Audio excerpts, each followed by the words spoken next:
Are you on a forklift? Yeah, yeah. You are a son of a bitch. Un saluto a Hey, tutti. Hey everybody, welcome back to the AJC. This is a special second edition of the collabs with the Bianconeri Zone, and I'm extremely happy to welcome Justin to the show. My man, how are you doing today? I'm doing good. I'm a little lubricated. We have something going on here. We got a couple. I'm from Louisville, Kentucky, by the way. Real quick, just so I say it, Derby's in 2 weeks. Today kicks off the Derby celebrations we do here. Not the Derby, the Derby, the Kentucky Derby. And I'm sipping on a little little beer right now. But I'm doing Nice. good. I'm doing great. Having some fun. Getting ready to talk some Juve and get back at it.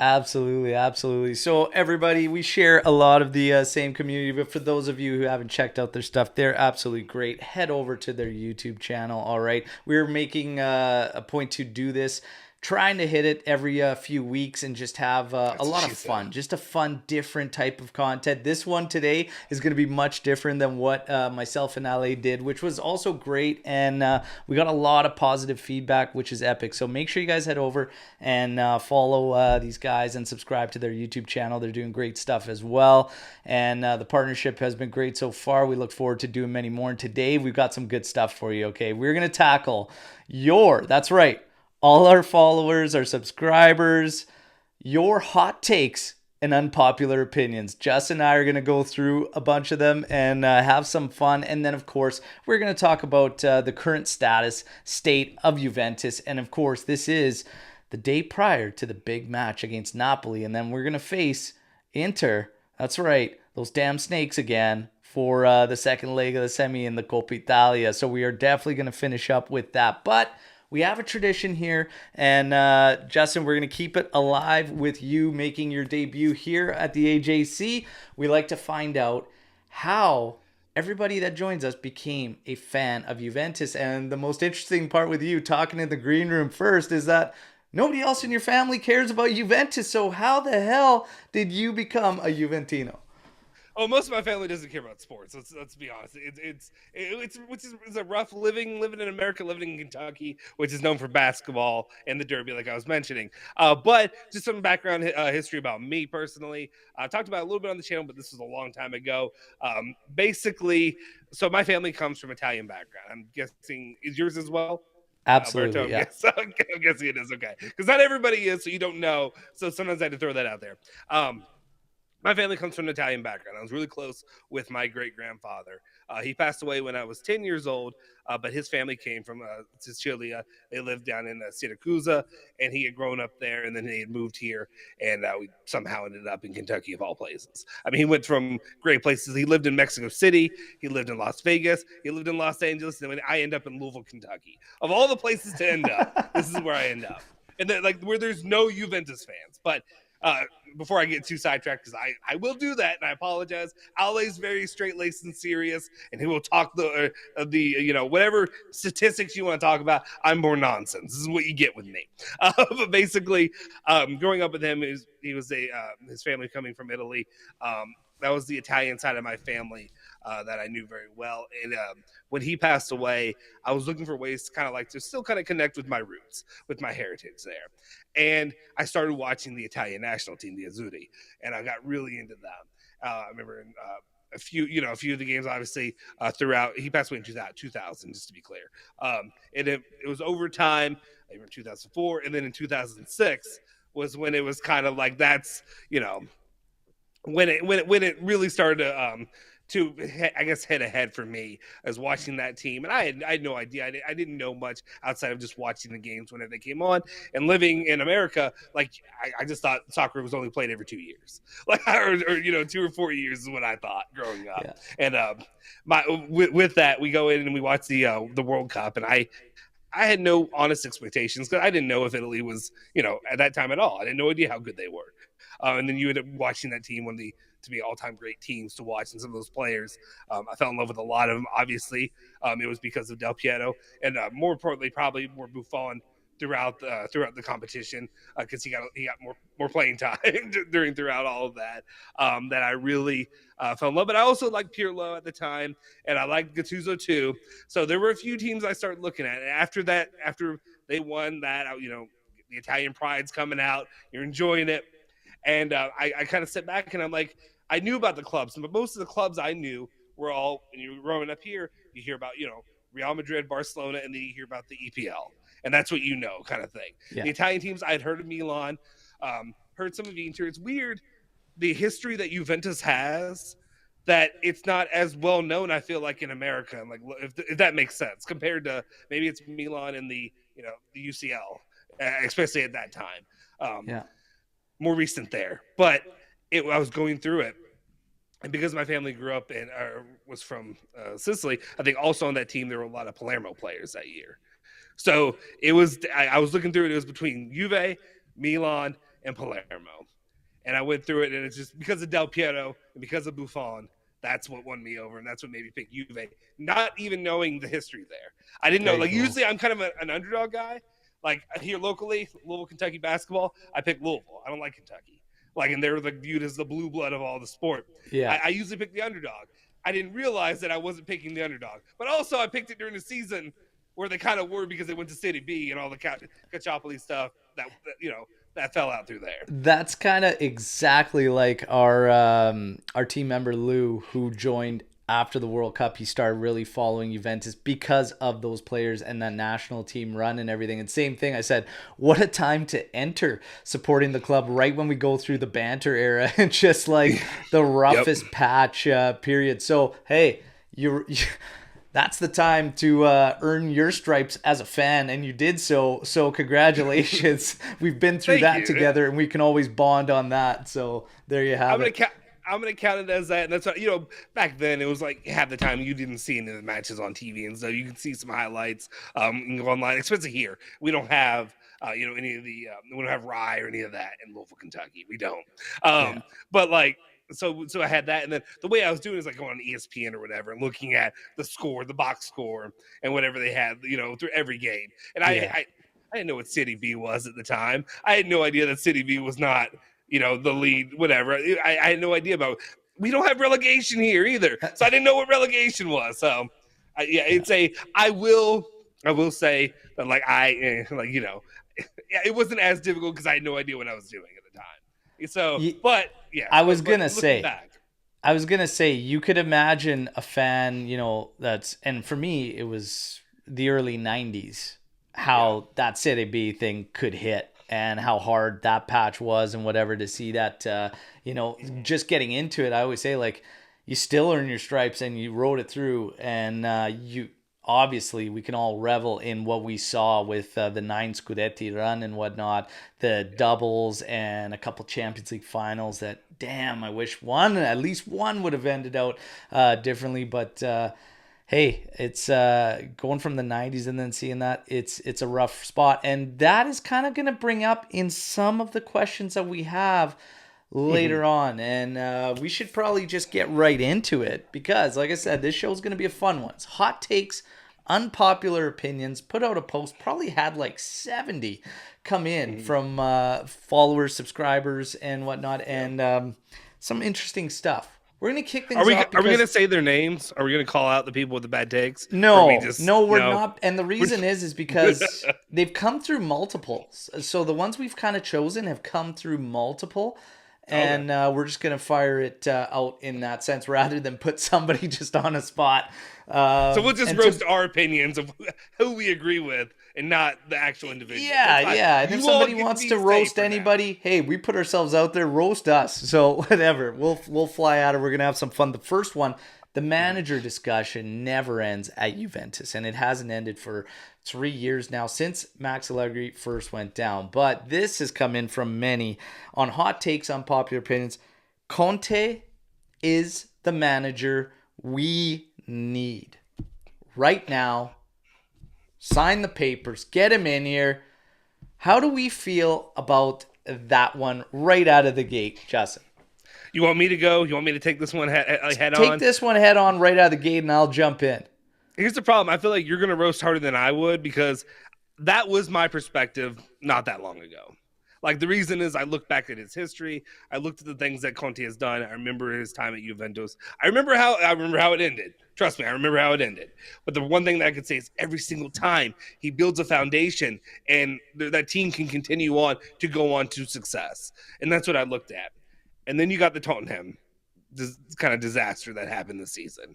And that's where I start to wonder, and this goes on to other questions we can talk about too, is like maybe we're looking at a guy who was at the peak of his abilities going from club to club, that maybe now it's over. Maybe it's time.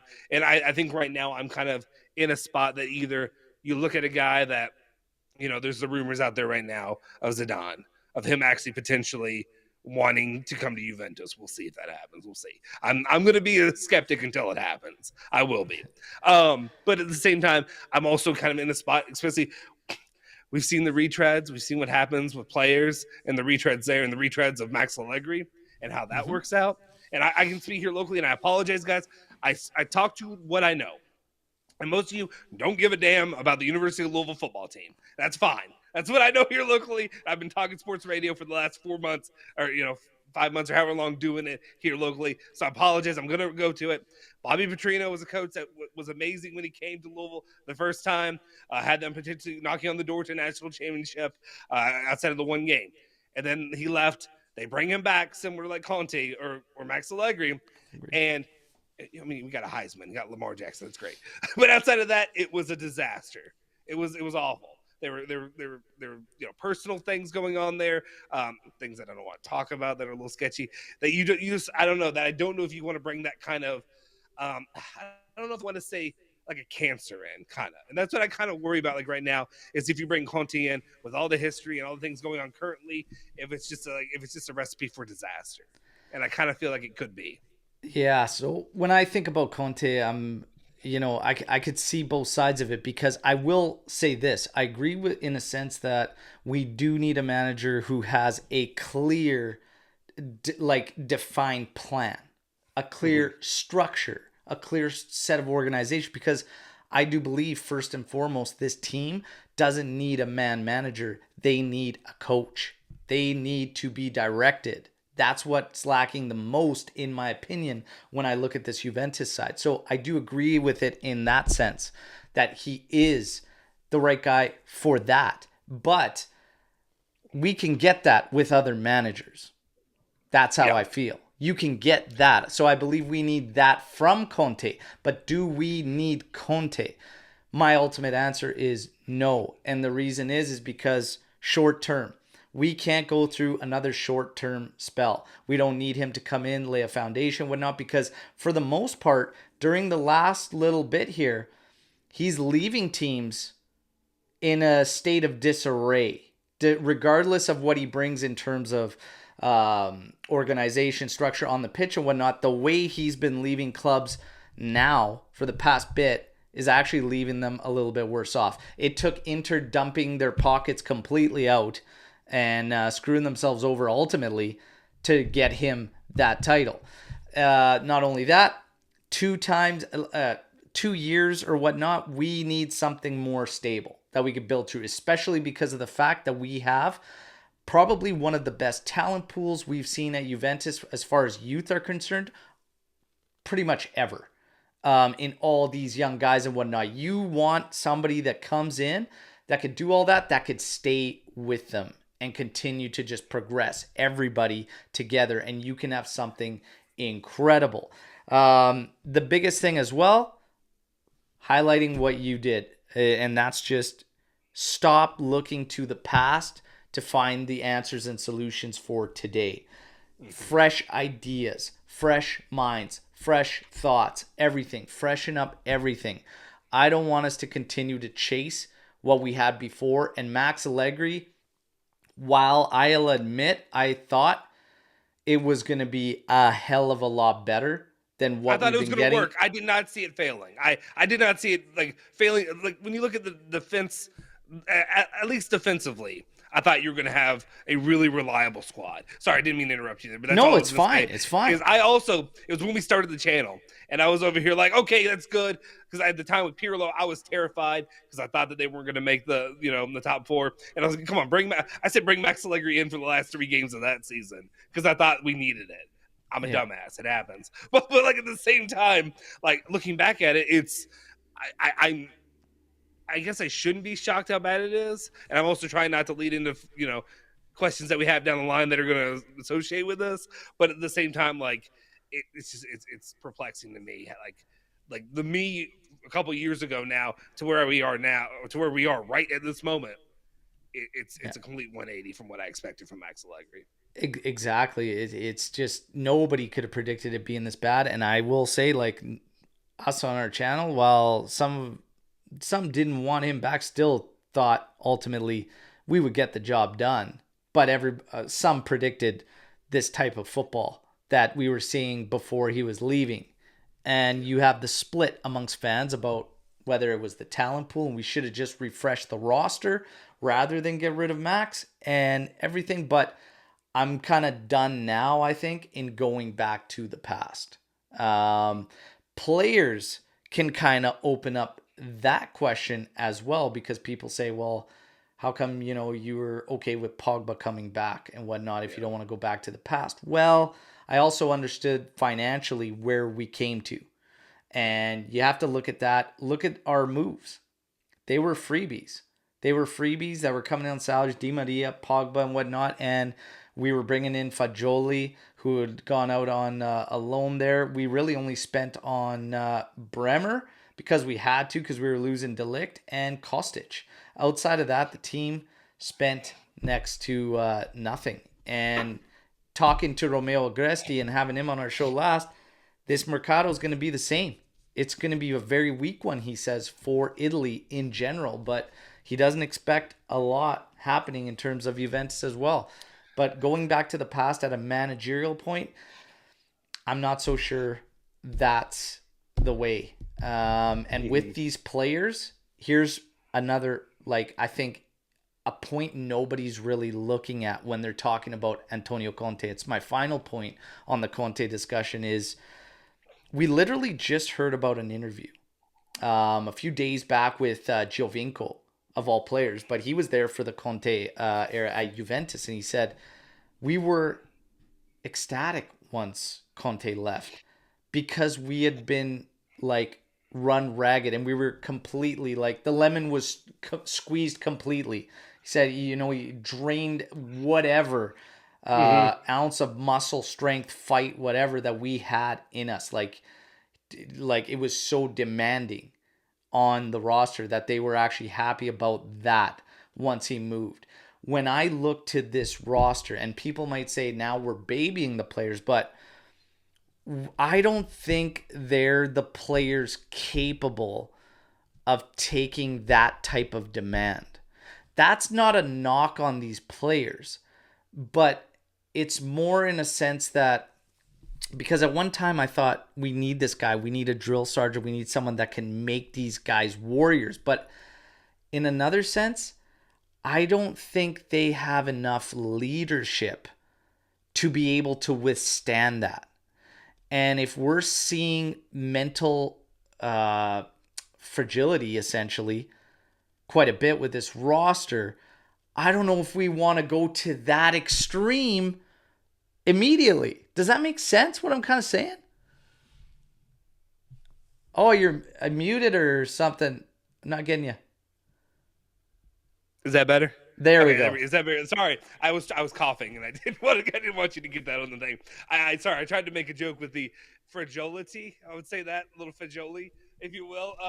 Because I was there, and I may have called him Sharman's soft ass because he was crying on the bench. But it kind of just shows you the attitude of these players. And I grew up playing American football and stuff like that. I'm not trying to do you need to hand in the dirt toughness. You need to have that when it comes to European football.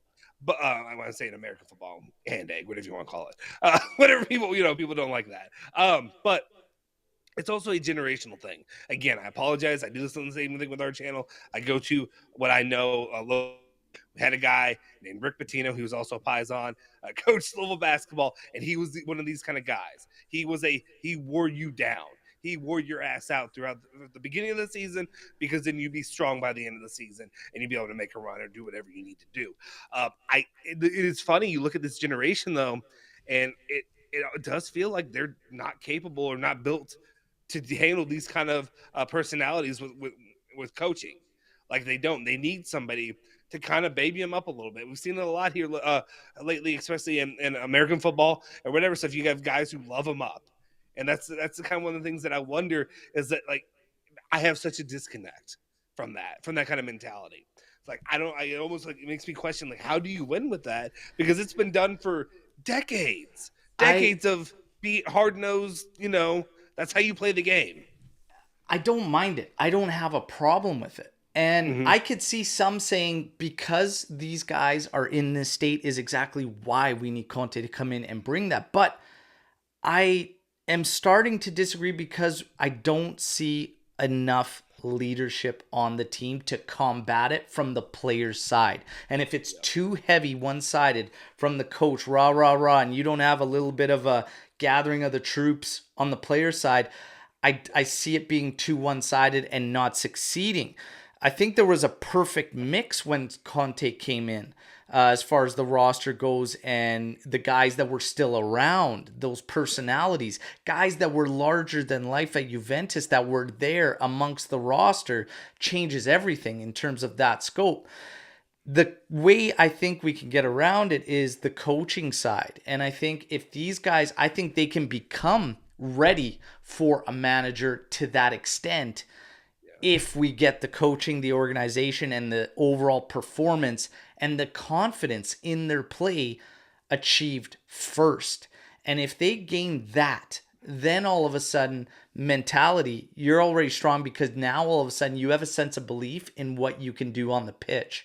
But until you gain that and then you want to introduce that, I think we're combating ourselves in a way that doesn't need to necessarily happen at this point in time, because you can achieve a warrior status if you have the belief in what you can do on the pitch. And when we talk about Conte, in my opinion, he's a one-trick pony when it comes to on the pitch, because you know exactly what you're going to get and he's never going to change or stray from it. And in games, that can also hurt you. And if he comes in and this particular roster doesn't suit it or doesn't fit it, well, now what? What? These are the reasons I say no to Conte. Well, tell me this. What's your opinion on, because we haven't been able to collab before this, but like, what was your opinion during the Fagioli crying? Like, what was your initial reaction as a I fan? talked about it on our post-match podcast, and interestingly enough, I brought it up before Sporting, and everybody loves Fagioli, and they're going to defend him, and I have no problems with it. I love Fagioli too. I think he's a great player, and I think he's going to be a really, really strong player for years to come. This was not a knock to him, but for me, I didn't like it, not because of the emotional aspect of it. I don't have a problem with players caring to that extent, but I kind of do in a sense that this was a game to Sassuolo. It wasn't not a game that mattered. I mean, it mattered, but it wasn't. It does matter, and it's a big deal. And he made an error that led to a goal. However, it's not a Champions League final. It's not like whatever. So to me, if a guy, any player for that matter, makes a mistake and it goes down like that, and you are at the point where you break out like he did on the bench, to me, it shows me that you are carrying way too much on your shoulders. And that's the problem I had with it, is that now, if I was a coach, I'm starting to really hone in on him, and if he's where I need him to be right here. Now, I brought that up before the match against Sporting, and I said, and I just asked, is anybody thinking about potentially not starting him against Sporting because of that, or how you feel about it? And obviously, I was attacked quite in large numbers by the live chat, which is fine. I get it. And they said, no, absolutely. You go to him again, whatever. And it's like, okay, I get it. But we saw Moretti start. And I'm not saying it's because of that. Yeah. But we have matches against Napoli. We have matches against Inter. It could easily be because of that. But from me looking at it as a coach, I would be seriously paying a lot more attention to where he's at right here because of that. Because you can't have a player carrying that much weight. Mistakes are going to happen. You have to shake it off and you have to be ready to go on to the next, especially at a club like Juventus where the pressure is never going to leave. It is never going to leave you as long as you wear the stripes. So I had an issue with it in that sense because we can't have him carrying that much weight on just one mistake in a game to Sassuolo because we need him to be playing freely and be effective and whatnot. He can't be in hockey. Yeah, I'm Canadian. Hockey, we call it gripping the stick too tight. And it's never a good sign for players. That's my only issue with it. No, that's kind of my thought too. I'm similar with you. My issue is like it makes me go to a couple places. Like one, when you say about like him carrying weight like in the game, is there anything else going on behind the scenes? Like I'm just thinking me as a player, even in my biggest moments, like in the big ones, it was everybody, and I'm not trying to be like, oh, you don't cry, whatever. That's not what I'm saying. But what I'm saying is like it would have to be losing in like a final. I remember our basketball. I didn't play basketball. I'm too short and fat to play basketball. But like we played basketball. My high school, we were in the Final Four, and they lost. A couple guys were crying and stuff like that. Like I understand that. The emotion, you think you're about to get whatever, you're about to get to, to the plateau. But it's a game against Sassuolo, and you still have, 20, 30 minutes left to play? And that's what pissed me off, is, it was your fault, but pick yourself back up and get out there and try to do your part. And I understand he got pulled off shortly after that, and that's fine. That's when he started crying. But my issue is, the mental fragility during that moment. Maybe Allegri kind of felt something going on with him, and I don't know the behind the scenes stuff, but it just bothers me to see guys that I'm like that are making. I hate to do the money thing because the money thing is not important. It's different. It's different. Yes, you're making money to play a sport, but I'm like, come on, my guy. Like, you've got to be mentally stronger than this. Like, you get taken off. You understand it's your fault. You talk to your teammates. I understand you want to show that you have remorse. You did it. We get it. You're sad about it. We get it. Grab a water bottle, spike it, and I'll get the same effect. You're choked. I get it. Yeah, punch something. That's fine. Yeah. Put a hole in a wall. That's good. I'd rather have that than the crying. That's what bothers me, because that also makes me think, like you just said, can I play this guy? Can I trust this guy? This guy's supposed to be another guy that we're supposed to lean on, and that we're supposed to, that we're looking at the future. And this is a guy who right now is acting up because it's a one goal. You gave up a goal. I mean, you caused a goal.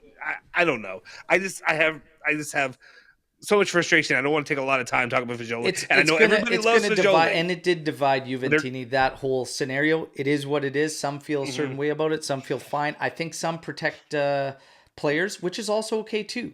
It's not going to change my feelings about Fagioli as a player. I still see him as the future of Juventus. So it is what it is. Can I say I don't agree with that? Like, when I say that, what I mean is I don't agree with. These are professional football players. They are professionals. They don't need you to defend them. Nobody needs Joe Blow sitting there on your Twitter account defending them. They're good. They got the money. That's what the money's for. The money's for that. The money is to make them feel good. They don't need you to make them feel good. That's what the money's for. That's what I've always said in life. Like, whenever, with my work and stuff like that, like something bad happened, they're like, well, why are you able to deal with that? I got the money. The money makes me feel better. And that's what it's for. I understand he's not making the same kind of money as Vlahovic or Ronaldo when he was here and stuff like that. But you can't deny the fact. You can't deny the fact that we'll always have players we lean to that we will probably defend to rights. And hey, I've been accused of doing such, and I probably have in certain instances. Yeah. But there's a difference, because I can also call myself out after, and I have a couple times when I was like, you know what, I got that one wrong or whatever. Yeah. And that's the difference. But we're always going to have players we naturally gravitate. Look no further than what's going on with Pogba and Chiesa. Chiesa has taken an incredibly longer road back from recovering to the injury that Chiellini came back from in 6 months. Okay. And Pogba has been injured this season, not been able to get back in. Yet you've got Pogba receiving nothing but flack and Chiesa receiving nothing but support. Why? Because Chiesa's our friggin' boy. And that's the way it's always going to work. So you can't deny that stuff happens. We don't do that. We don't do it is what it is. It is what it is. What's funny is like if people never seen me before on your channel, they're gonna think like I'm negative, like what an AH kind of guy, and I'm the nicest guy on our channel. Like I'm the most forgiving person of the three of us on our channel. I'm talking to you, man. I think the only time I was called the positive one was the show that I was with Ale on. It's like, hey, Alberto's the positive one. Ale will do that. He brings it out. It's so great. I love it. Now, I love it about him. The next one, the downfall began when Max was first fired. Next hot take or unpopular opinion. Did our downfall begin when Max was first fired? Well, I'm going to say this. I don't agree with that. And the reason I don't agree with that is the moment that things started changing for Juventus, but it's not where our downfall began. And I'm also going to say downfall for me seems so drastic. It seems so drastic because what are we talking about? We're talking about a downfall from winning 9 straight, which nobody else has done. You know, the Copa doubles, reaching 2 Champions League finals. I mean, obviously, yes, we want to win a Champions League. We want to stay at that height. We wanted to keep winning them forever, but reality has to set in at some point in time. That's just simply not going to happen.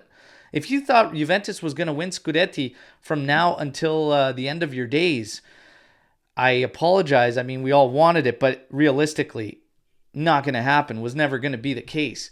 I think things changed when Max first was fired, but I think the downfall was the 2 years after Sarri and Pirlo and the misdirection and lack of focus from the front office.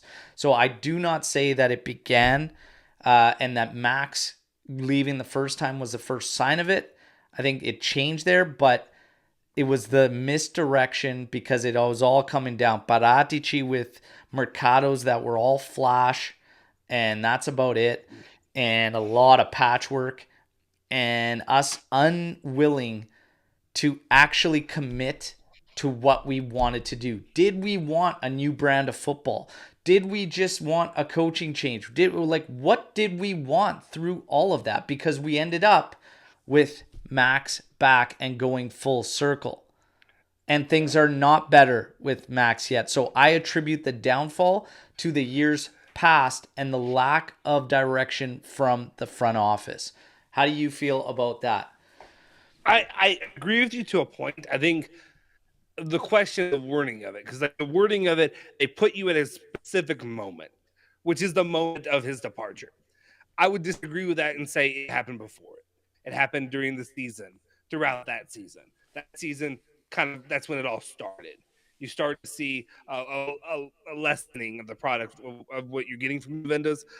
It started with the acquisition of Ronaldo. Being that it does, I don't mean because they acquired Ronaldo and then from there on it was all on it's his fault. What I'm saying is they had no plan on how they wanted to move forward. They just wanted to get Ronaldo. They got Ronaldo, and I understand you had a good team before that to build around. You thought the addition of Ronaldo would lead to an automatic almost Champions League. You're going to win the trophy kind of thing. It didn't happen. Problem is they had no idea of where to go from there. They didn't know how to manage the market, how to manage the assets they already had, how to you see the issues with I see the issues currently going on right now, for being honest. But also you see the issues with the players they bought, the players they sold, the players they pushed out. It was all just in flux, and these guys had no plan. They didn't know what they were doing. They got Ronaldo, and from then on, the floor kind of fell out for Juventus. And it's frustrating to look back and think of I personally as a fan, I try not to be. I crush Ronaldo a lot. Like I did a ton because my expectations for him. To me, it's like you're getting Michael Jordan. I expect Michael Jordan to do Michael Jordan things, and to me, he didn't. In 1920, there were a lot of games that season that he ended up getting a goal late. And I apologize. You hear my mic properly? I know sometimes I talk too far away from it. Okay, just want to make sure because I know sometimes with the feedback, it is what it is. But my expectations for him you put the team on his back and to win some games.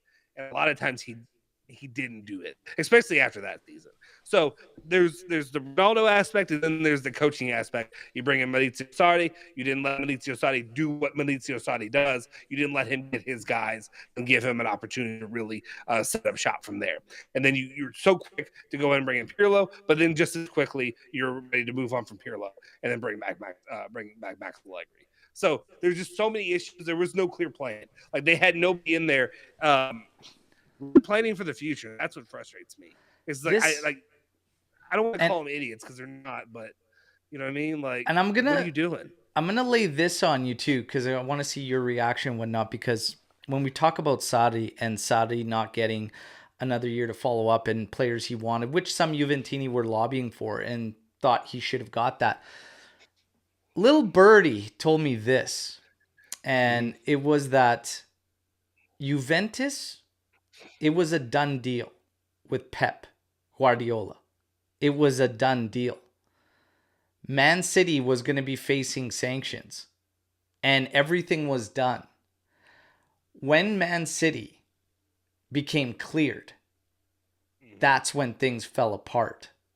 And that's when Pep decided to go against the agreement with Juventus. That was the only reason Juventus was moving away from Allegri.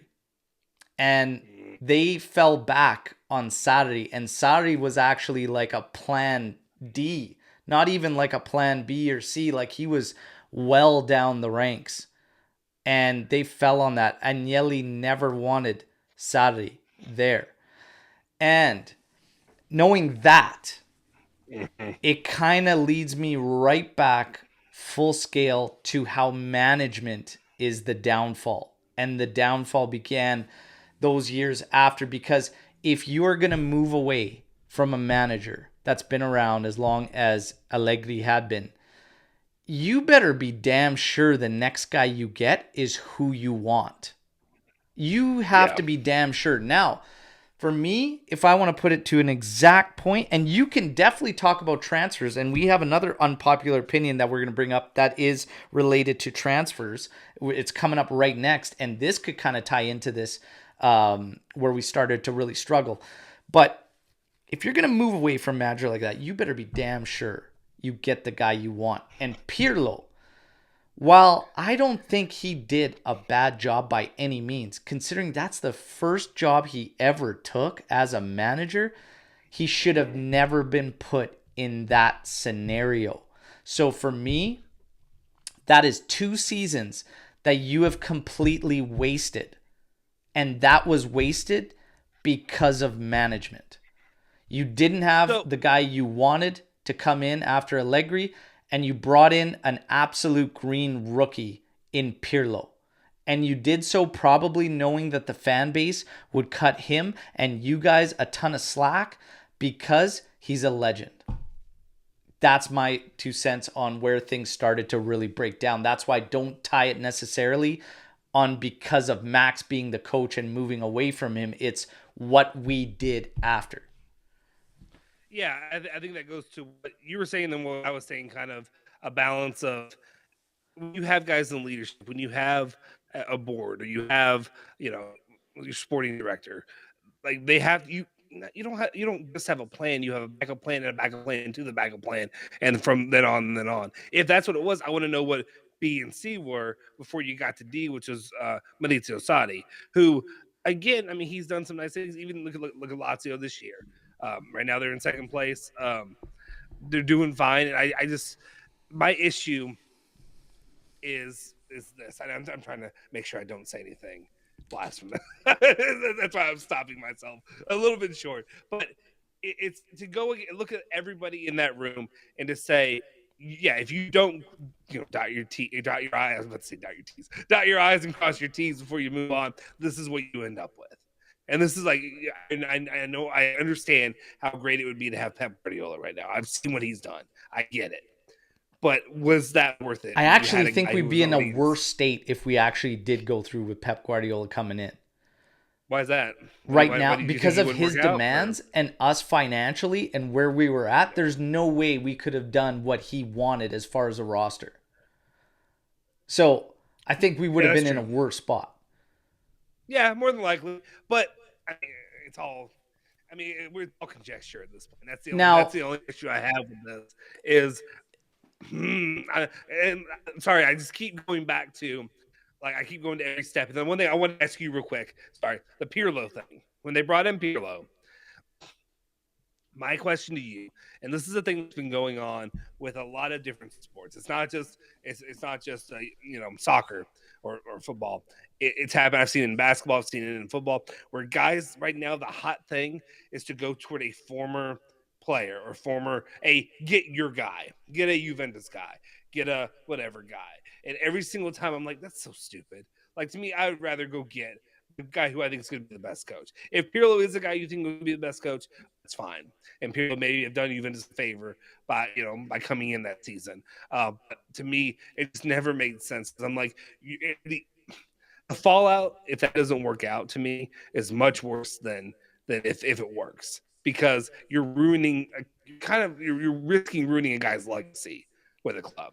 Like, that's why we talk about bringing in Del Piero in for management, and I want it to work out because it's a guy who I love. But then what happens? Things fall apart and it gets worse from here. And then, you know what I mean? You're throwing. I understand he's not going to be a coach, but he's going to be a for guy me, who's going to be Nedved. it's nothing. For me, it's fine. Like Pirlo's time as a coach, even Nedved. Let's talk about Nedved because, well, he was the only one whose appeal was accepted and whatnot. The rest are remained and whatnot after what happened in the ruling a couple days ago. But Nedved's legacy has been untouched for me as far as a Juventus player, regardless of what people thought about the work he did in the front office. Those are two completely different things. And it holds no weight for me in terms of what they did as a player. Pirlo will be the same for me. And his 1 year stint as a coach, to be honest, after I watched the All or Nothing special, I felt even more strongly about this opinion, and that's that he was hard done by in being released. But again, when we talk about Max Allegri and having an opportunity to bring that guy back, it's a tough one when you're at that state because you want to keep winning. You want to get back there. You lost the Scudetto. You want to get back there. Max made them feel like a lock and like a guarantee. Max talked a big game too in interviews while he wasn't in the job. His exact words were, it should take a coach 6 months to implement his ideas and whatnot. Well, you've had 2 years, Max, and you've left us wanting a hell of a lot more. So it is what it is. It's all relevant. But legacies for me, untouched when it's from player to a management role. I can separate the two and I have no problems doing so. But it's tough to hear your own fan base attack a guy that is a legend like Nedved faced so many times. Yeah. I mean, I kind of agree with you, but I also like for me personally, you can do that. But every time you're going to mention the name, you still maybe it's A and B. You're like, A is a player, great. Coach sucked, kind of thing. Maybe that's what happens. But still has some kind of effect on your personal feeling on the individual, at least as a whole. I'd imagine throughout the fan base. Let's say that. I think it would have to. We know one thing about the Juventus fan base is they're all very forgiving and very nice people. The only way it would do that for me is if he went against like the Juventinita itself. Like if he went something against what is the image of Juventus or what we all believe, then it would be like, okay, now it affects what I think of you, whatever. But none of the guys will ever do that. Juventinita is so strong in players, ex-players and whatnot. And I think going back to the whole thing about coaches and getting guys that are ex-players and whatnot, I think it's Juve's familiarity with them. And I actually think it's how much players buy into what it means to play for Juventus. And, what we're seeing nowadays has always been there, and that's this, and I say it all the time. I mean, we've got hoodies and shirts on our merch store about Amici di Nessuno, okay? Mm-hmm. And we are exactly that. It will always be Juventus against the world. Del Piero went on national TV and said, all of Italy hates Juventus. He's not wrong in saying that. I think it's that connection that people make almost instantly, players with the team, with those bonds. Can we talk about that? How about that's the most shocking thing to me as like a guy who lives in America, that like the most storied historic program in the country, everybody hates their guts. and they treat them with no respect, and like they're constantly trying to undo any kind of goodwill. Like just coming from an outside perspective, as a fan, like every time it happened over the years, I never understood it because I live in America where all the teams that are in the same kind of boat are just like they smooch them up, they love them up. They treat them with what this undeserved. I don't want to say But like undeserved, but they give them the Yankees outside of their fan base, there's nobody that's like, oh, it's just the Yankees. It's like you hate the Yankees. Okay, I'm going with Kentucky basketball, who I hate, but everybody loves them up all the freaking time, and it's sickening. But like, Duke I think the basketball. bigger you get this thing when you're constantly winning. That's what you become. Like, yeah, they're either with you or they're against you. But I think we're just not familiar with it because of the degree, the witch hunts, the constant witch hunts. It's to a degree in Italy that's massive. You know what I mean? Like that doesn't happen in these other sports. Like it doesn't. No, it's insane. The stuff that's like I almost want to say fabricated. Like, especially like when I say fabricated, I mean other teams are freaking doing it. But you turn a blind eye to either. In the meantime. Absolutely. Now, back to the point, I think that's why they lean to these guys, because it's easier for them to keep those values, that identity and what they want to do, what they want to represent through the guys that they know will come in, and through everything behind the scenes as players or whatnot, they've bought in. That's just how I see it, whatnot. But do I believe it has to be an ex-player? No. It doesn't have to be an ex-player to manage Juventus. And there's been a lot of talk lately about bringing in the next guy as a foreigner, okay, and not an Italian coach and whatnot. So it'll be interesting to see. Zidane, hey, there's a lot of time to talk about Zidane. I'm going to wait for some actual big dogs around Juventus and their world to actually bring up his name, because right now, I'm not going to stick to just that French outlet because I don't know enough about him. They could be the French Gazette for all I know. Yeah, exactly. Yeah. Source now, I've never heard of. Higuain deal. This one, hot takes. The Higuain deal is the one that opened the gates of hell. Wow. Strong words, strong opinion from someone dropping that on our Twitter thing. Is that the one that opened up the gates of hell? It's interesting because you brought up Ronaldo deal and everything like that. If we really want to talk about us starting to become lost and kind of struggle for years, I will go as far to say that the Beppe Marotta breakdown is where it all started, because that's when we went into Paratici. So I'm not going to say that it was the Higuain deal that opened up the gates of hell. I'm going to say that Marotta was a big, big moment for Juve and what was coming in the years to come, because it showed the disarray at the management level and Paratici essentially undermining him, his mentor, to bring in Cristiano Ronaldo, okay? And it was, again, what we were going to see later on, which was big, high-profile deals and a lot of crap around it and patchwork. And that was kind of Paratici's model. And we went away from a true sporting director that works methodically, that makes sense, that knows how to build teams. And we were chasing something that nobody can really quite pinpoint. Was it the branding? Was it the marketing? What were we turning into? What did we want? What were we becoming? And I literally go down to the Marotta thing, not the Higuain deal, but the Marotta, him leaving. And yes, Marotta had some deals that were brutal, and he had some extensions before he left that are mind-boggling. But that is a big, big moment. Justin, your thoughts on, was the Higuain deal the one that opened up the gates of hell? I mean, it's interesting. The more and more I think on it, initially I wanted to say no, but it's probably because the statement's so outlandish. Like, just saying that opens the gates of hell. But like, when I look back at it, in essence, like, I'm looking through and I'm like, well, here's the deals they start doing. They start overpaying for players, paying 90 mil for Higuain. And then to go on to, like I said, you have Ronaldo. And then you continue to see on and on and on each year, overpaying for players, getting worked in the Mercado year after year after year. Kind of did. Right? Like, it kind of, looking back at it, if you want to use that terminology, I guess it's not incorrect. But at the same time, it's frustrating to me to think that, like, I want to put it all on Higuain. I want to put it on that deal. And then, of course, you're dealing with De Laurentiis, who I think is the worst. Like, I call Napoli the Detroit of Italy.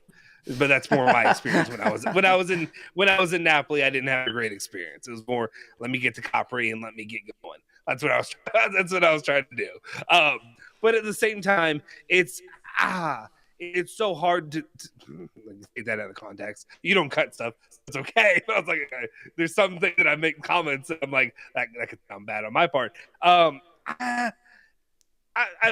This is the one question that you sent me that I was so iffy on, because I sat back and I'm like, dude, I don't know. I just don't know if I can be the guy to put it on the Higuain deal. But I think it's just overall the mindset. It's the mindset that Juventus started approaching with. They kept buying players, and then especially if you look at him, you're buying players at their peak just for them to go down.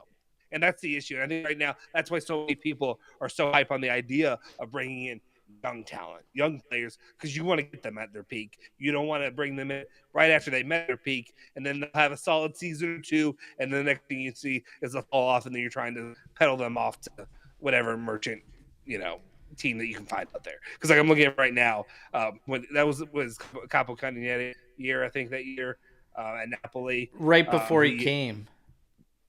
Yeah, right? 36 goals, 24 in 16-17. 16, 17, 18, and then 8 in 2019-20.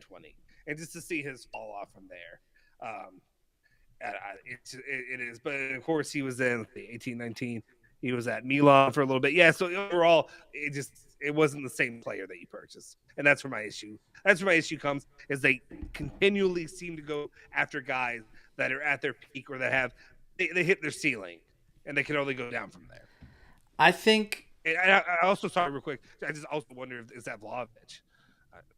Well, now we got these names. You got Higuain was a big one. You've got De Ligt was a big one. You've got Ronaldo was a big one. You've got Vlahovic now. That's a big one. That's everyone's struggling. I think it goes more towards the fact that we're just probably not a team that's got the luxury to take those moves and miss. You know what I mean? Like, we're not that team. We don't have enough. We're not getting the Premier League money where we can take a stab on a guy and pay that kind of big money and miss. I'm not going to say Higuain was a miss, because I don't believe he was. I think he actually did his job. That team was unfortunate not to ultimately we ran into like the best Real Madrid side for friggin' ever, and lost that Champions League final. Also, our halftime destruction was just brutal, absolutely brutal. But I think Higuain did his job, and I think he was a good soldier. But when I start looking down the road at the big profile transfers outside of that, and then I start looking about some of the transfers we made before, with like Dybala coming in for 40 million, Bernardeschi coming in for 40 million. You could say he was a miss. Obviously, he didn't reach the potential everybody had for him, but he was a soldier. He was a soldier, and he had that Juventinita, and he was a professional about it his entire time. So those are the type of prices Juventus can take chances, and we can afford to miss on. But are we the team to go out there for these 70 to 90 million guys and run the risk of missing? I don't think we're that team. Not the problem is Juve. Go ahead. I was just to say also the problem is though Juventus kind of, they almost operate with that attitude, especially during that time, that they were one of those teams, that they were one of those guys that could, that we can put it on the table and get what we want.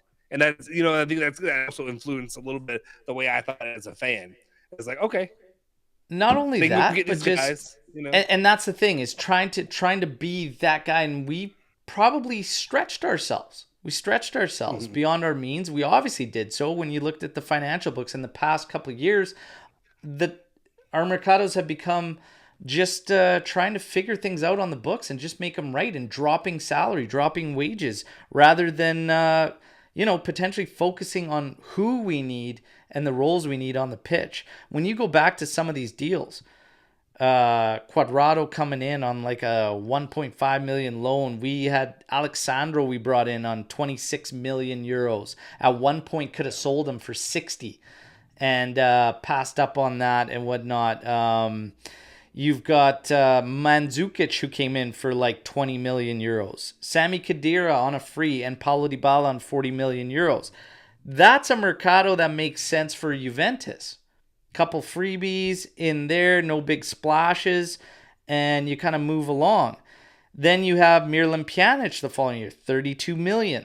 That was our big splash of that particular mercado. You have Dani Alves coming in on a free for a year. Mehdi Benatia for 3 million euros. A lot argued at the time we got rid of him that he should have stayed before bringing back Minucci, who had bailed for us on Milan. And I always wonder about that too. Benatia had a solid season. We had Marco Piazza come in at 23 million. That was the same season, of course, of the big 90 million Higuain. So we spent 90 on him. We spent 23 on Marco Piazza, who, by the way, is still on Juve's books, going out on loans year after year after year. He won't leave. Pjanic on 32. That was a big splash in that summer. They were getting after it. Again, didn't work out, unfortunately, in terms of Champions League, but we kept the winning thing alive. After that, the year following, there was nothing. There was like a 6 million Douglas Costa, which got us all pumped. That was cheap. You had Wojciech Szczesny come in for 12 million. You had the Bernardeschi 40 million. You had Blaise Matuidi on 20 million. Like, that was the big shot. That one was Bernardeschi, the highest one. And again, didn't pan out. But those are chances you could take, but you splash big the year before, right? It's all relative, but as far as what we do with the big splashes, we can't afford those ones to miss, period. But a couple years after that Higuain one, a couple years after, we had the Cancelo that we spent 40 million. We were able to pay in 3 installments. And then, of course, Ronaldo deal, which was the big one. And we brought back Bonucci at 35 million. We spent a lot there.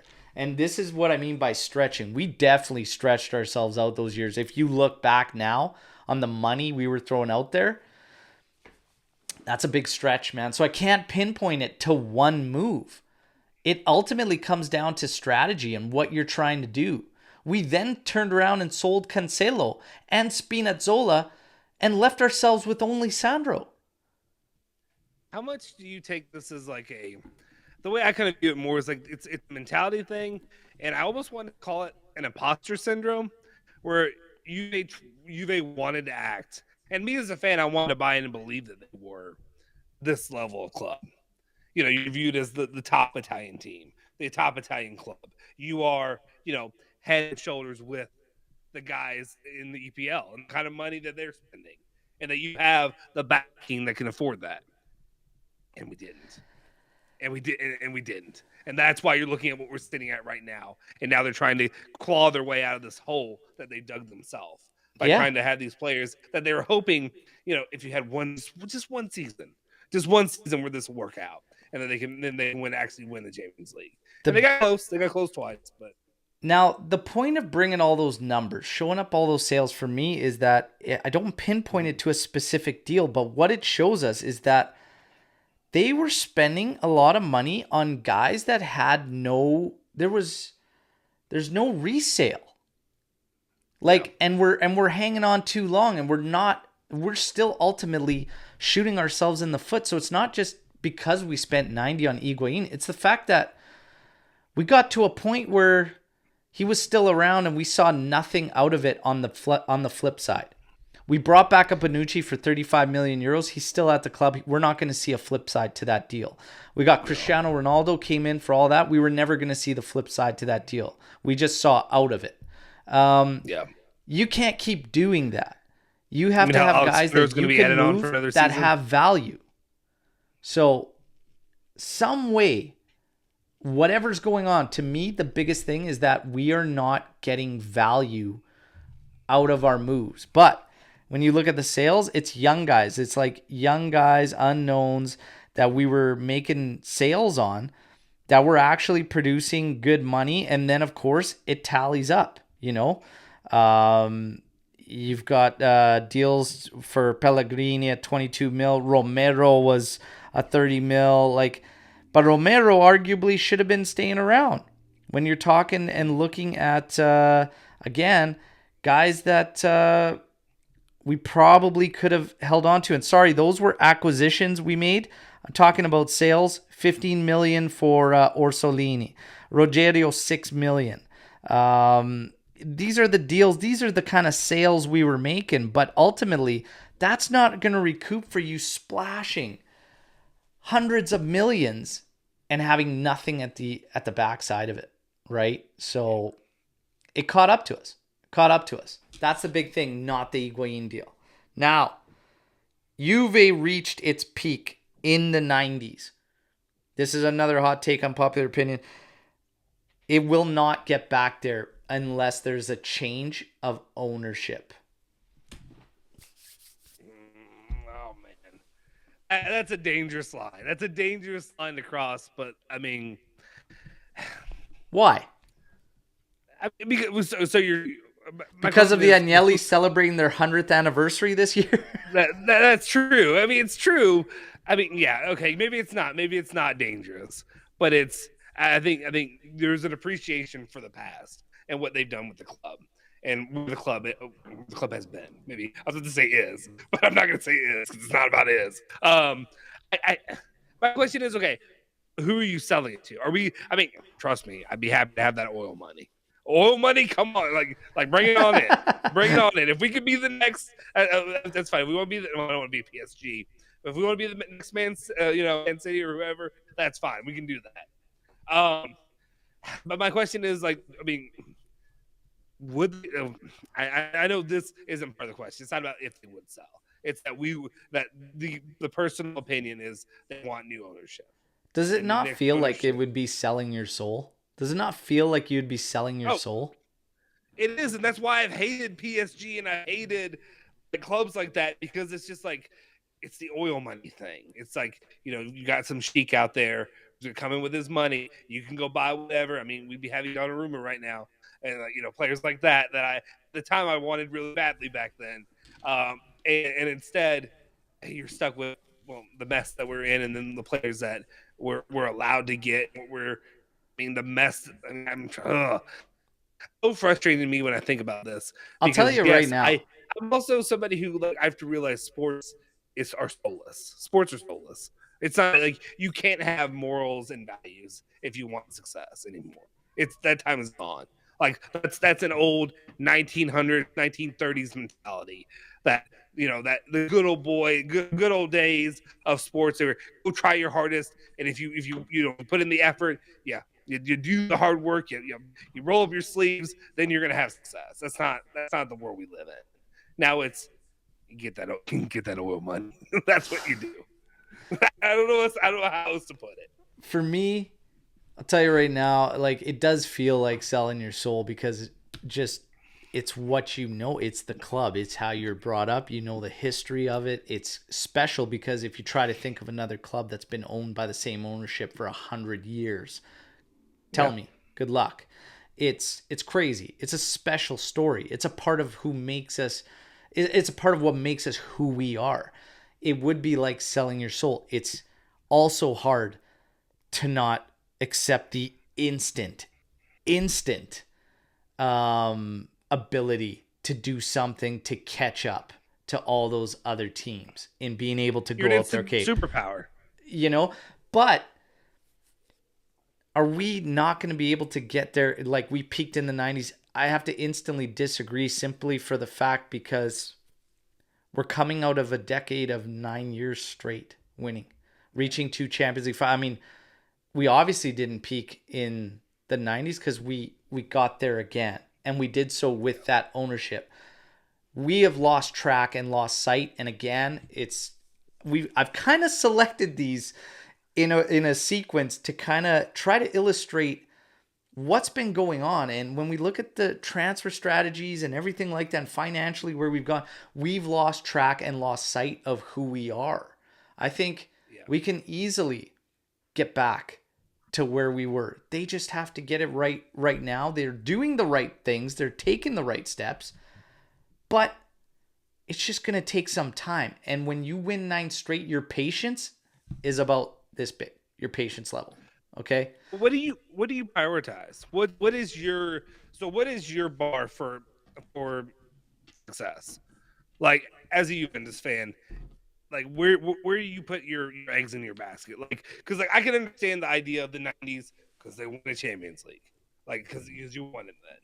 Like and then I apologize. You may be hearing my child is awake. He's screaming. He woke up from his nap, and All they're good. playing. But it's I'm hoping you're not hearing it in the background. Anyway, I'm hearing it. But anyway, my question is, what is your bar for success for Juventus? Like, how much do you prioritize? Obviously, Champions League is the peak. That's where you get. You know that is the trophy everybody aspires to when the season kicks off every single year. My personal thing, like how much do you how do you equivocate Jesus one or a Champions League to City A titles to Scudetti? Like I mean, like is there a certain number for you to say, okay, this you won one Champions League, how many Scudetti do you need to win, or is it no matter what, it will never equal to a Champions League? I mean, I think we've seen enough over this past bit to, like, fans should never take any trophy for granted. Period. I say that all the time. Like, it's to say that obviously Even the a Super Champions Copa? League is higher than all these and whatnot. Well, when you're not winning them, would you not go back to taking the Scudetti? Of course. Right now we're at a point where give me that Coppa Italia. Give me that Europa League. Like, give me whatever trophy is in front of us. That should always be Juve's outset, is just winning, period. Champions League, it's been an absolute demon for Juve. An absolute demon. I've seen some of the best Juventus sides lose. And I've seen some of the best Juventus sides not win a Scudetto. Okay? And I've seen some strong Juve sides finish outside of top 5.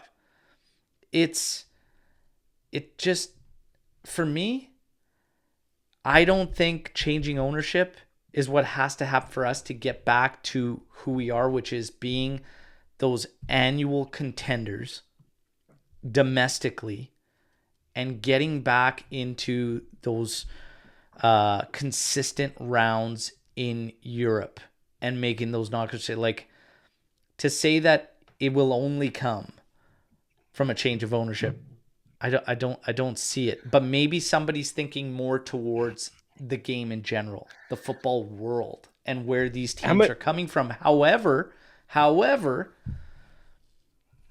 Milan's in a semifinal, Inter's about to play in a semifinal, and Inter's in a state of complete disarray financially and with everything's going on. So I fail to believe that you have to change ownership to get back to there. I simply don't agree with it. And I think we can do it. But Champions League, of course, is that dream for all of us. I've seen them do it in 96, and I've seen them lose many finals. And it's crazy to think how many finals losses Juventus has in it. We should be winning more. But for me, a trophy's a trophy. Right now, we're at the point where we need to get back to what we know, who we are, figure that out, start taking control domestically, and you build yourself back up in Europe. So personally, I'm more than happy to be the club that just stockpiles a bunch of Scudetti. Like we have a number that's like not reachable for Milan. Inter better. That's great for me.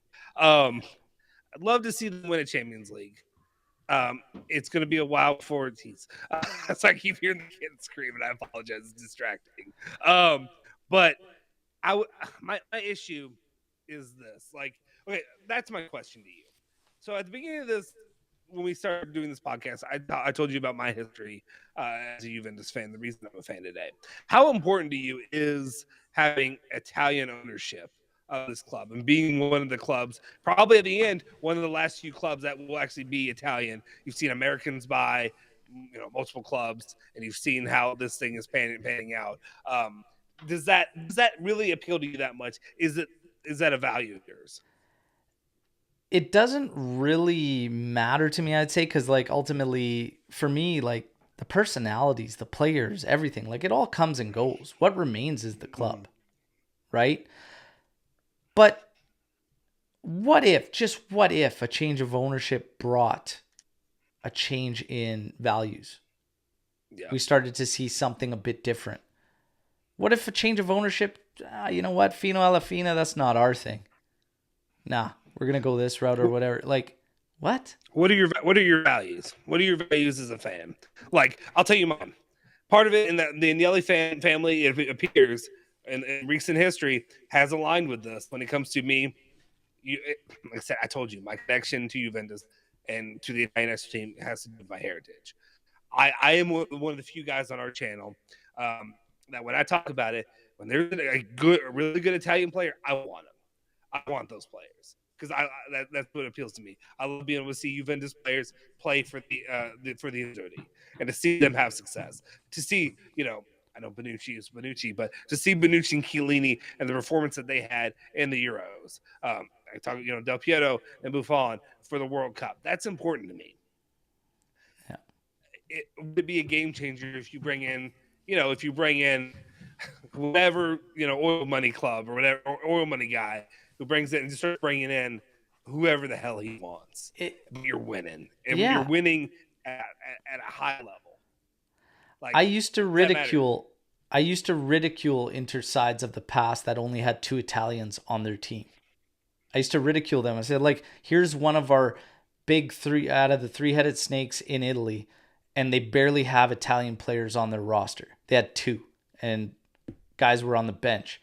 And I'm like, that is crazy to me because you should be pushing the Italians. You should have that bond. Juventus and the Azzurri. Anytime the Azzurri have been strong, there has been that close-knit tie to Juventus. And that presence was there. And I love it. Every trophy I love it. Juventus. And from an ownership thing, is it the be-all, end-all for me? No. But I must say, I like it. I like that we are the ones keeping that Italian connection going and whatnot. And I like that they're trying to get back to that too. And we're hearing about players coming in that are Italian and they want to try and do that. I believe it's important for the big clubs to do that domestically with their talent. And that goes for any league. I think it's important to do that. And for me, that's why I say it's kind of like selling your soul, but if you could come in tomorrow and say, hey, we got the money to buy Haaland, that's also hard too, because I would take him in a heartbeat. So what do I know? But it's interesting to hear that perspective because I do believe the Italian connection is strong and I like to see it remain. And like you, we have backgrounds, we have roots that are Italian, of course, and you want to see that connection. You want to see it. So now. Yeah, I agree with you there. There's nothing else. I was trying to really think how I'd go. I think this is the one question that we agree, but it's also kind of iffy because there is the appeal to here's that money, here's the winning, let's go, baby, kind of thing. There is part of me that'd be like, okay, all right, let's. But the winning doesn't come automatically. Look at PSG, prime example. I know. That's why I do not believe we can't reach those heights again with our current ownership. I don't believe that. Now, yeah, we got one more hot take on popular opinion. Then we're going to talk a little bit just about some other questions just came in for the show. This one is Juventus made a mistake in letting Dybala walk.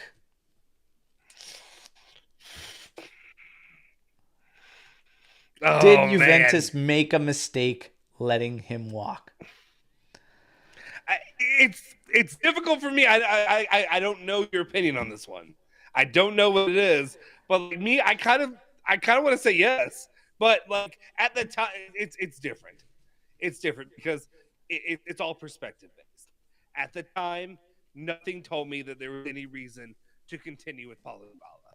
There's nothing that told me that he was going to be a reliable asset for Juventus moving into the season. Nothing told me that he would have 11 goals, 7 assists. I'll say 3 yellow cards. I don't know why I was going to read that off. But hey, nothing told me that he was going to have 11 goals and 7 assists because I thought, who the bleep knows if he's going to be playing at this moment? My expectation was, a season and a half, 2 seasons of him being injured, I expected him to continue to be injured. I thought he'd be not playing right now. So there is part of me that is kind of frustrating, kind of like, well, it would be nice to have Paulo Dybala right now.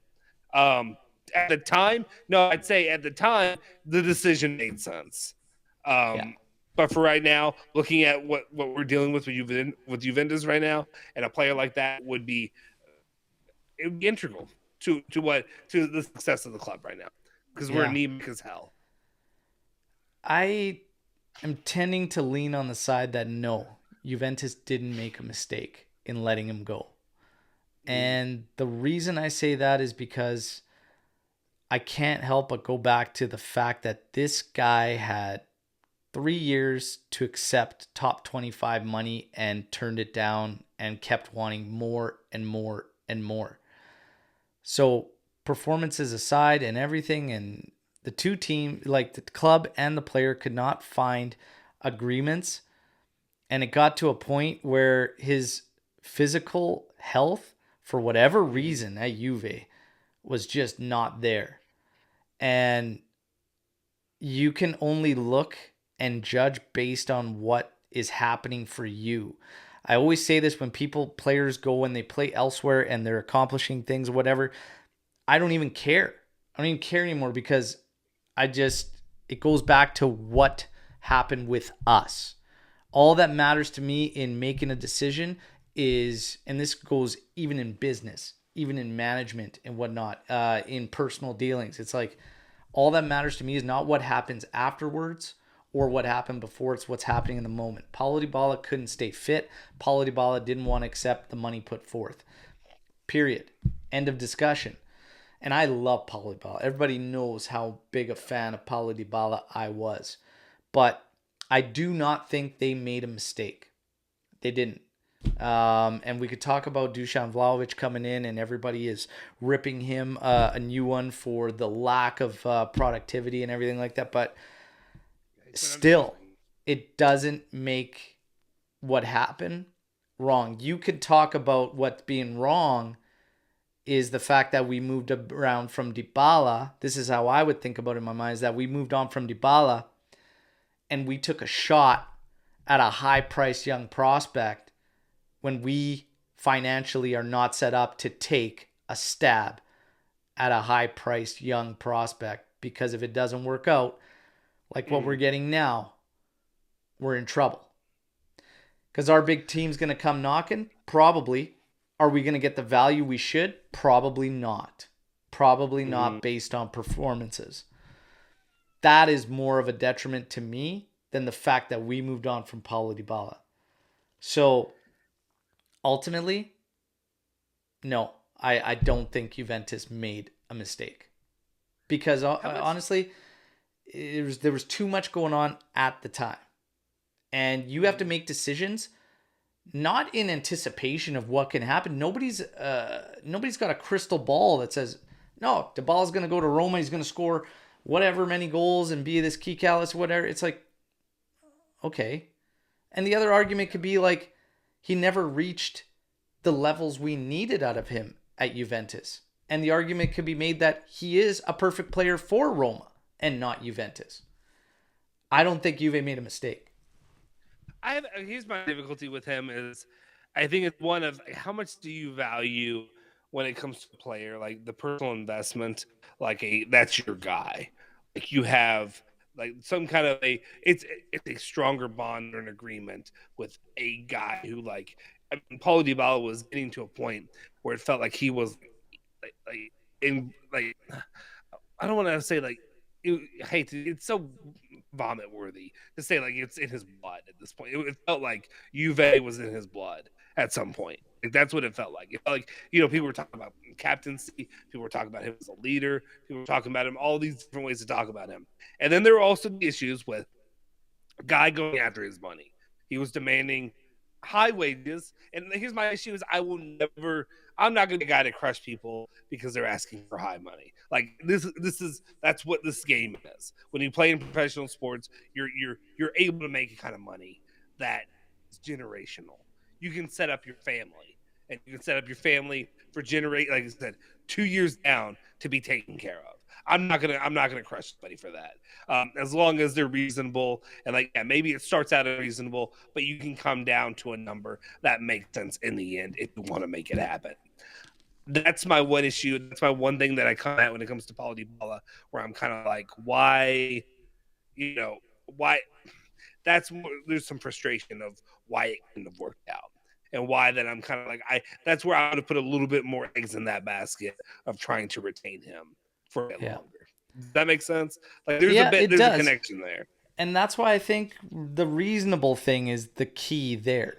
Because how was top 25 money at the time when he was offered that not reasonable for Dybala? I don't even think he was in the top 25 at that time. And he said no. And again, you talk about captaincy, leadership, and everything. It's like, man, guys, if this is the club you love and everything, top 25 money when you're not top 25, it's crazy that you would pass that up. It's crazy to me. But he kept pushing and he kept pushing.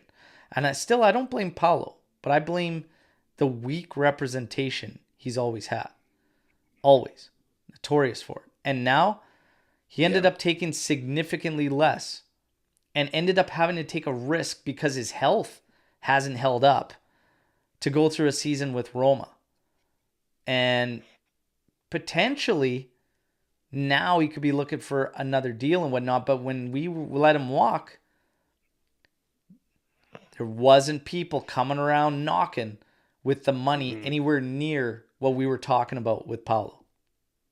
No, we were looking at Inter giving him peasant. And that's another thing. Wages, that's a thing I didn't even want to bring up because that was the ultimately I like Paulo, but as a leader, as a captain, that is not the office you go knocking into to try and hold leverage on Juventus.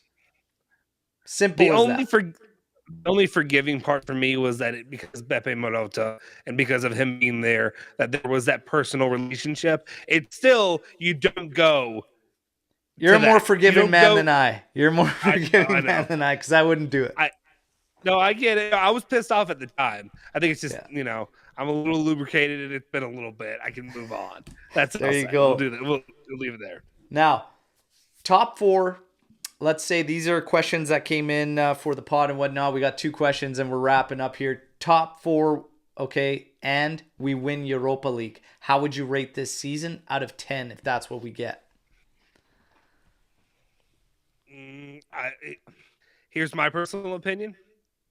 Do I sound okay? You can hear me, right? Yep. Okay. Yep, we're good. My personal issue. I said this all season. The Europa League doesn't matter to me. To me, I view it as winning the NIT, which, for you don't know, it's the secondary team in college basketball, like secondary tournament. Me as a Louisville fan, I'm embarrassed when they play in that tournament. I want them to lose so we can move on with our lives.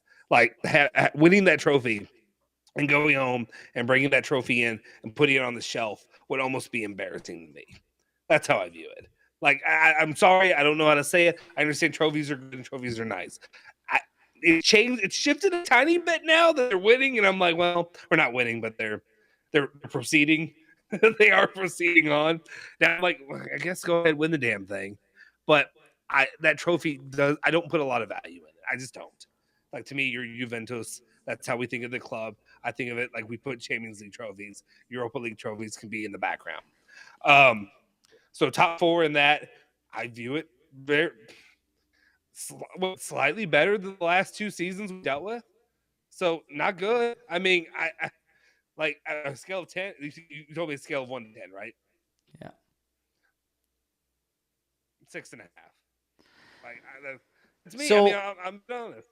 On the Europa League, I'm a little bit different. I'm on the different side, and the reason is because I think it's huge in terms of being symbolic of the times and how FIGC, UEFA, everybody is out and after Juve.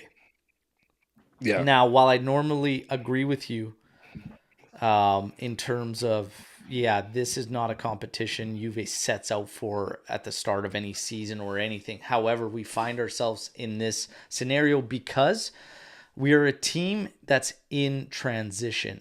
And the Europa is probably better for a lot of our roster in terms of experience. and guys like Fagioli, guys like Miretti. And it's big for that. And it poses this thing that could be huge for the club in the face of all the chaos that's going on behind the scenes and what they're dealing with day to day. And it's witch hunt after witch hunt after witch hunt. So it's a big one. It's actually a big one. It's become something that is very big for this current club and this current moment for Juventus. But under normal circumstances, yeah, it's a secondary tournament and whatnot, and something that Juve doesn't really care about. But we have also dropped off. We have dropped off considerably where we are domestically and everything, so it all has to be relative. So now we're at a moment where this is not just a secondary thing for us. This is a part of the journey to getting back where we need to be. And I think it would When be you say big. that's lowering the bar, are you okay with doing that? Like, as a fan? Like, because here's my issue. Like, it's still Juventus to me. Like, I understand we're in a difficult period, and I can understand why. Like, mentally, that makes sense. Like, winning something proves that winning the Europa proves that we're getting to a spot or getting back, getting better. But to me, it's still, I don't know. I feel like the bar doesn't It's change not no matter lowering what. the bar. It's realizing that you're not at where the bar is. The bar isn't lowered. Juve's not going to now all of a sudden say, oh yeah, we just want to finish top 4 year in, year out. No. The bar is still next year and will be the same every year moving forward. We want to be a Champions League contending team. We want to win Scudetti. We want to dominate domestically. The bar doesn't change, but realistically, you have to look at where you are in getting back to there. We need to get back to where our bar needs to be. So I don't think they've lowered the bar and now all of a sudden, okay, we're accepting this or whatever. We're realizing what this actually is. Because if you don't, you number one, will never be happy because we have to do that. Like I said earlier, I've seen great squads in the 90s that couldn't win.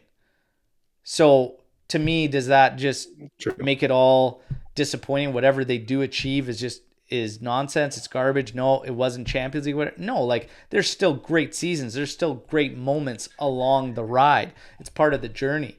The bar hasn't been lowered, but we have to be realistic. We have to be realistic with where we are. We can't sit here talk about a roster that needs work. We can't talk about management blunders in all these hot takes and opinions and then all of a sudden be like, why the hell are we not up here? Whatever. Well, no, it makes perfect sense why we're here and we have to be realistic. But the bar doesn't get lowered. We just have to get back to where we are, where we want to be. That's okay. I can agree with that. That's fine. I think, we're going through the discussion before. It's like, the seven damn discussions we had previous to this are why it sucks right now and why we're where we are and why you should be happy to win, the Europa League. But it's just no. There's still part of me that's ingrained. No, damn it, we're Juventus. Juventus should always be at the top. Oh, believe me, should be one of the top 6 teams. We're all there. We're all there. We should be, but it doesn't mean it always happens. So again, you can't tell me, Capello's Juve squad should have probably won a Champions League. Yeah. Came nowhere near it. Should have. Yeah. There's a lot of that, but that's why we play the games. That's why we realize, and then we start to learn about our roster, our players, and everything. You got to go through it.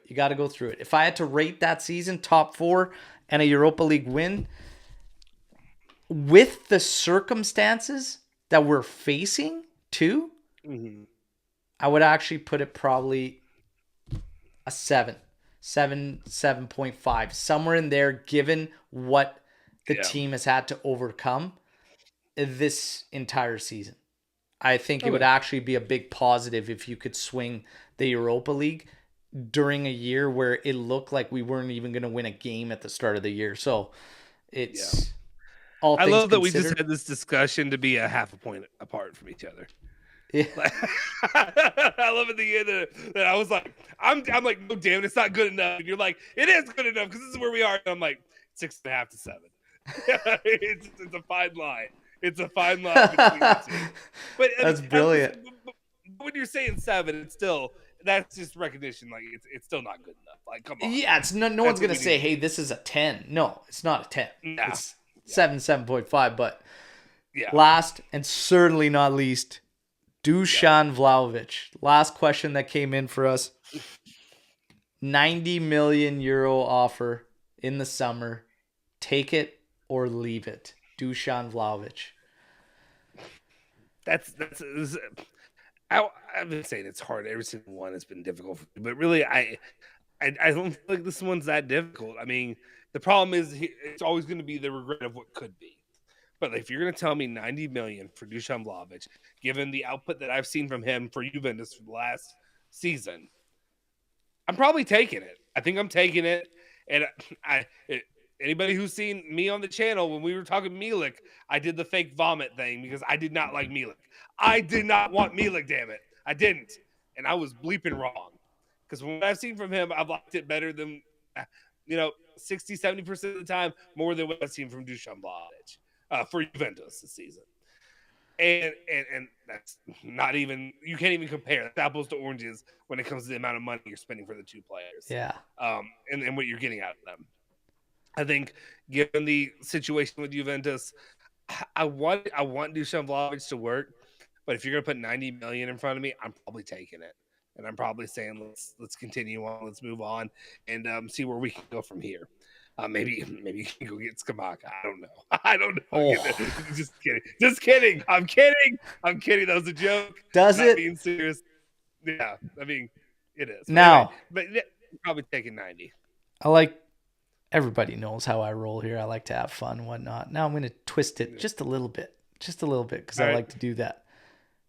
We have a different coach coming in next season, and you have 90 million euro offer for Dusan Vlahovic. Do you still take it? Oh, I need to know the coach. I need to know how his mind works offensively. I need to know, is he going to be able... Well, isn't it... Okay.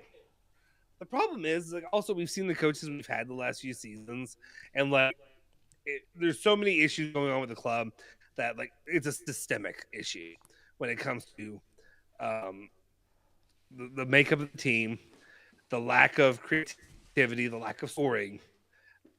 Who are you going to bring? Okay, tell me who you're going to bring in. Who's the guy? Is it Zidane? Is it what, Italiano? Who's the guy that you're looking at? Is there a coach that changes your mind on it? Does Zidane change your mind on him? Does De Zerbi change your mind on it? See, my only thing about Zidane is he had a team of dudes. Yeah. I'm quite confident I could win a Champions League one with that team. With that team. That's the only thing that makes me nervous about bringing Zidane is you're going to see a copy paste of what we're getting right now with every coach that's come in here, and that has failed to live up to expectations. So no, I guess not. I guess nobody really does. And no, okay. I guess I'm okay. I'm okay with moving him along because I haven't seen it outside of Serbia. For me, I think we would be passing too soon. But I do think a change in approach, a change in style would go a long way for Dusan, because Milik and Keane even and whatnot, I'm not seeing any of our offensive guys thriving. Di Maria, Chiesa, I'm not seeing anybody thrive right now to the point where I would just pinpoint it all on Dusan Vlahovic. But regardless of that, and even let's say we bring in a new coach, we are not in the financial state. So using the question as it was written to us, 90 million euros, we're also not in a financial state to take the risk of that dropping and then turning to 60 or whatnot. We just talked about all the guys that we lost money on and all the bad buys and how it started from it might be best for this Juventus to take it, spread it out, and start to get back to our roots of working methodically at a certain price range that is in our threshold and not above it. But I do feel like we'd be cutting it a little bit too soon on Vlahovic, because I think a lot more of it has to do with our play. But that's just me. And again, hey, I'm sure we're going to hear it in the comment section to this pod, but man, we're on the same page on the Vlahovic thing. We argued a few points and then found out we're pretty close on a couple. Go ahead. Yeah. No, just real quick. The only issue is I thought about this before we did the pod, was like, and I've thought about this forever. We've seen all the issues about the attack being anemic, of not being able to score goals, not being able to get it done. But we've seen it from coaching regime to coaching regime. We've seen it from, different player from different player. Like, I mean, are we just like, I don't believe in being cursed. I don't believe in any of this stuff. But what's the solution? Like, what is the solution, and how is there one guy? How do I know that anybody's capable of fixing it at this point right now? Or is it so systemic that we have to start from the management on, and then we can go down and get all this rectified? It's just wild. Like, to me, it's almost confusing. My background, played American football, so playing soccer or European football is a different kind of mindset for me. Not something I'm completely understanding of, but usually if you get a guy who knows the game, knows how to set up for his guys, you can get it rolling. And I'm just shocked that I haven't seen it happen through multiple different coaching. Well, that's just it. And we've seen, like I said, every guy brought something different, but there's just been different problems that open up. And ultimately, Juve is going to have to commit to somebody and move forward with, and actually work on those weaknesses in correcting them. So whoever the next guy is, he's going to need a commitment from Juve. Like, we have to, at some point, start somewhere and build from there. Because the constant turnaround, the constant change, something's got to give. Something's got to give. But that wraps up our time today. Justin, it's been an absolute pleasure having you on for the first time, man. I look forward to the next one's going to be on their channel. Okay, Bianconeri Zone, head over there. Obviously, they'll be tagged in this podcast. You can head over there, subscribe to their channel as well. They're doing great stuff. And we hope you enjoyed this one. And I look forward to the next. Justin, man, absolute pleasure. Anything you want to say in signing off here? Yeah, no, I appreciate it. Thank you so much for having me. It's been an absolute pleasure. I know we've had association with you guys for a while now, so it's really great to be able to hop on with you, talk some Juve, probably make an ass of myself. It's what happens whenever I talk, but I enjoy it. Had a good time, and hopefully we can do a lot more of this moving on into the future. Hell yeah, and we know we got Napoli tomorrow. Big game. Is there a prediction you want to lay out for us right now before we sign off? Oh, man, I hate to be – you want me to be negative Nancy right before Maybe we should just say definitely better than the last one, and let's leave it at that. Yeah, let's do that. That'll be safe. That'll be fair. I don't mind saying I picked against Juve, but Napoli, who I hate Napoli more than I hate Inter. That's wow. Me. That's who I am. And they got it rolling, though. Gentoli, I'm to Juve next year. Let's go. There you go, Gentoli. Heard about those rumors. We'll see what happens. But everybody, hope you enjoyed this episode, and we'll be back tomorrow live, 8:30 a.m. Eastern time, getting hyped up for Napoli. I will be doing a watch along. Hopefully, it's a positive one and a happy one, because the last one against Napoli was rough. And thank you for everybody who rode that one out for me. But yikes. Let's hope for the best tomorrow and see what the lads can do. As always, till next time, fino alla fine, forza Juve, ciao tutti. Ciao. Yeah.